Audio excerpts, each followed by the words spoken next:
ಒಬ್ಬ ತಾತ ತನ್ನ ಮೊಮ್ಮಗನ್ಗೆ ಒಳ್ಳೆಯ ಮತ್ತೆ ಕೆಟ್ಟ ಗುಣಗಳ ಬಗ್ಗೆ ಪಾಠ ಕಲಿಸ್ತಿರ್ತಾನೆ. ಆಗೊಂದು ಮುಖ್ಯವಾದ ವಿಷಯ ಹೇಳ್ತಾನೆ.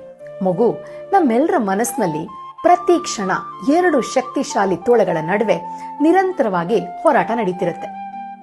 ಒಂದು ತೋಳ ಕೆಟ್ಟದ್ದು, ಇದು ಕೋಪ, ದುರಾಸೆ, ಅಸೂಯೆ, ಅಹಂಕಾರ ಮತ್ತೆ ದ್ವೇಷದ ಪ್ರತೀಕ. ನಮ್ಮೊಳಗಿರೋ ಪ್ರತಿಯೊಂದು ಕೆಟ್ಟ ಗುಣಗಳ ಸಂಕೇತ ಇದು.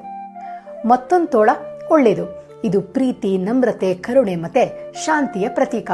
ನಮ್ಮಲ್ಲಿರೋ ಉತ್ತಮ ಗುಣಗಳ ಸಂಕೇತ. ಮೊಮ್ಮಗ ಕಣ್ಣರಳಿಸಿ ಒಂದು ದೊಡ್ಡ ಪ್ರಶ್ನೆ ಕೇಳ್ತಾನೆ. ತಾತ, ಕೊನೆಗೆ ಈ ತೋಳಗಳಲ್ಲಿ ಯಾವ ತೋಳ ಗೆಲ್ಲುತ್ತೆ ಅಂತ. ತಾತ ನಗ್ತಾ ವಿವರಿಸ್ತಾನೆ.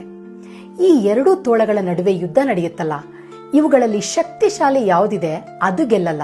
ನೀನು ಪ್ರತಿದಿನ ಯಾವ ತೋಳಕ್ಕೆ ಆಹಾರ ನೀಡ್ತೀಯೋ ಆ ತೋಳ ಗೆಲ್ಲುತ್ತೆ. ಇವುಗಳ ಆಹಾರ ಏನ್ ಗೊತ್ತಾ? ನಿನ್ನ ಪ್ರತಿಯೊಂದು ಯೋಚನೆ ಮತ್ತೆ ಕ್ರಿಯೆ. ಇದನ್ನ ನೀನು ಸದಾ ನೆನಪಲ್ಲಿಟ್ಕೋ ಅಂತ.